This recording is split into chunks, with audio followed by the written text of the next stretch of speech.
Hola, ¿qué tal? Soy Omar Contreras Borbón, abogado fiscalista, socio del despacho Intelex de Abogados y Consultores Patrimoniales.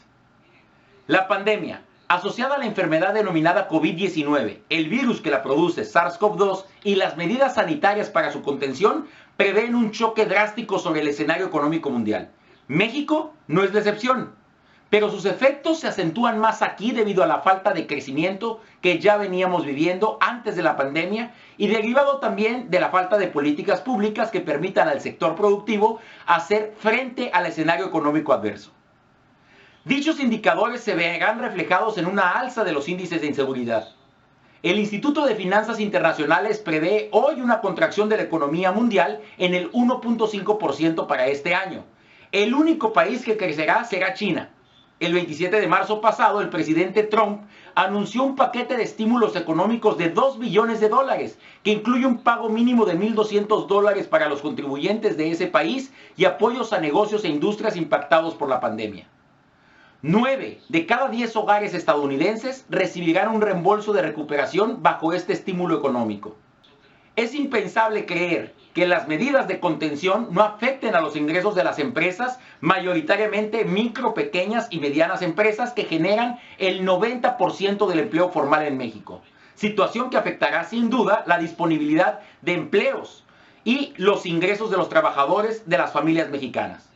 En México, los estados de Michoacán, Oaxaca y Zacatecas serán las entidades más afectadas por una disminución de las remesas, pues estas equivalen al 10% del PIB estatal en estas entidades. El precio promedio del barril del petróleo para 2020 se encuentra muy lejos de los $49 promedios esperados por Hacienda. Hoy la mezcla mexicana de exportación podría apenas alcanzar un promedio de $24 por barril.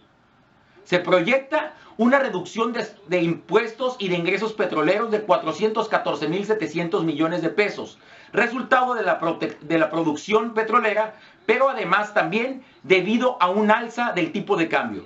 El Fondo de Estabilización de los Ingresos Presupuestarios, que llegado Andrés Manuel López Obrador a la presidencia reportaba 279,700 millones de pesos, fue utilizado durante 2019 y cerró en 158,000 millones. Hoy, después de la pandemia, terminará con un remanente de alrededor de 30,000 millones de pesos para hacer frente a una probable contingencia en el año 2021. En solo 2 años de este gobierno, el fondo ha quedado prácticamente disuelto.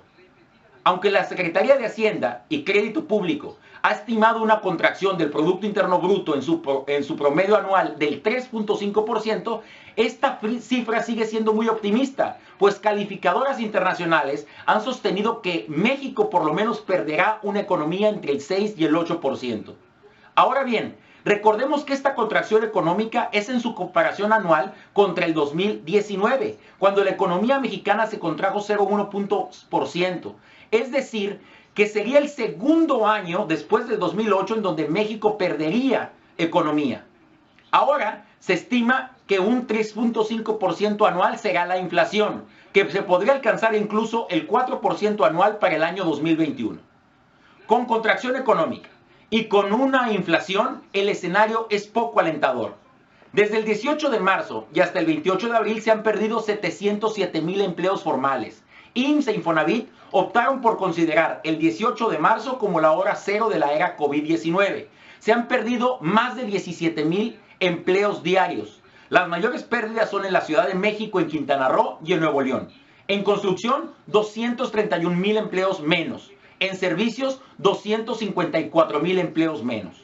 En un país como México, donde el 59% de los empleos son informales, también se ven perjudicados muchísimo las familias de bajos ingresos. Es decir, tendríamos que sumar otros 700,000 desempleos más. Por lo menos 1,400,000 mexicanos han perdido empleo en esta pandemia. Frente a esta pandemia, debemos reconocerle al presidente de la República el temple al sostener que México es de los países menos contagiados del mundo. Esto es importante si la cifra fuera real.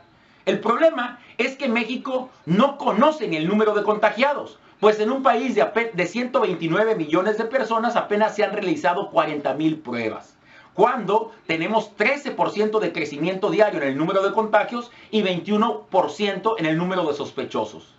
Esta crisis económica podría tocar fondo en el mes de julio y agosto, cuando empezaremos a lo mejor una época cíclica a la alza, para tocar a lo mejor una recuperación económica en el último trimestre del año, por ahí del mes de octubre, noviembre o diciembre de este año. Quizá en el año 2024 recuperemos el tamaño de la economía que teníamos en el 2018.